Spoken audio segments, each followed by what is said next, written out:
ESSANYU Brisher Kash agudde mu bintu. Hey, afunye ddiru ya buwumbi na buwumbi.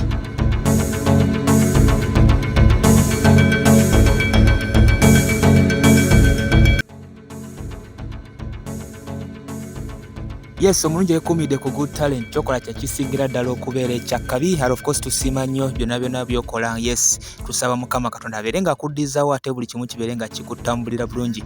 Of course nawe tuguddeko olunaku olwaleero tujja kuba nga tukusaba n'obuwombefu obeere ng'osubscribinga tusobole okubeera nga tukuleetera amawulire agaba gatambula mu ggwanga Uganda ate buli kimu osobole okubeera nga okimanyira wooba otudde.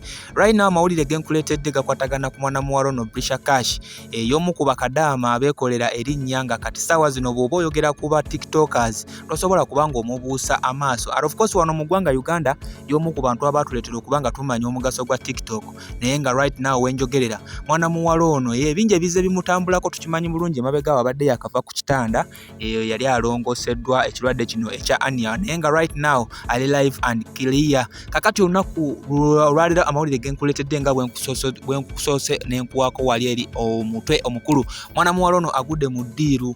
Of course wetwogerera agenda kubeera nga akolera abantu bano oba yafunye ddiru ne bakyali bano aba prisoner ngera agenda kubeera nga yes buli wadda ecupa eno ebeerawo oba ebimu ku bintu byagenda okubeera nga abakolera bwe kubeera nga nte abalangira ku bizinensi yaabwe eno. Jjukira mwana muwala ono eddiru sijja soso okubeera nga ate akutula. Tujjukire emabegaawo yafuna ddiru ya 1xbet ezimu ku betting companies eziriwo era n'abeera nga of course omulimu agutambuza bulungi. Ndowooza ne bana ababbiya gye basobodde okubeera nga nte bamuzuula ne babeera nga nabo bamuwa contract eno era yagisayininze bulungi nnyo n'abeera nga nte buli kimu kitegerekeka bulungi nti agenda kuba ate yeeyolera akasente ku sayidi eyo ng'ate bw'atambuza n'ebintu bye ebirala bulungi nnyo wali eri ku mukutu gwe ogwa TikTok gy'asobola okubeera nga gye yajja okubeera nga nte amanyika mu ggwanga. Of course yayise bulungi nnyo ku mukutu gwe ogwa Facebook era n'abeera nga yeebaza abantu abamwagaliza ebirungi n'abo bamubeereddewo okubeera nga nte erinnya lye litambulira ddala okubeera nga lya waggulu, ne yeebaza ne bano aba club prisoner okubeera nga nte nabo bamuwadde omukisa guno okubeera nga nte buli kimu kimutambulira bulungi. But of course wemba nnyongeddeko kwaga amawulire yes mukyalo ono ayitibwa Brisher Kash waliwo amawulire agatambula ne Chris Evans nti abantu bano bayinza okuba nga badeetinga. Ekituufu naawe okimanyi balabika badeetinga naye ate abamu bagamba nti Chris Evans ayagala kumanaginga mwana ono. Of course ka video ngenda kubeera nga nkakuweerako waneeno obeere nga ate naawe okalaba mbeere nga nkukakasa ki ekintu kino ekigenda mu maaso wakati wa bano abantu ababiri. Are they in love oba omu amanaginga munne? Kubanga waliwo obuvidiyo bwe bakola nga g'amazima buli bwo bwa mukwano era kirabika nga bali mu mukwano. Kankuweka vidiyo kano ate nkomewo tumalirize ensonga zino.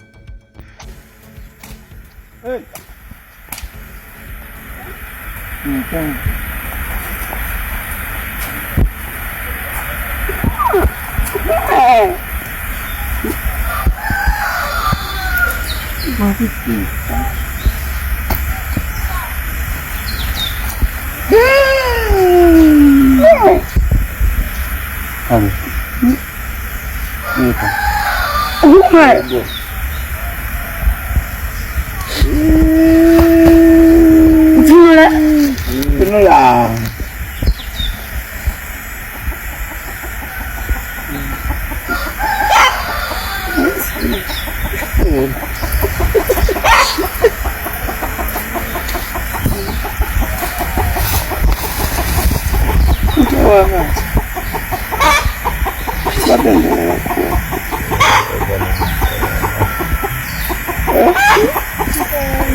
Kambenga agenda jongo bele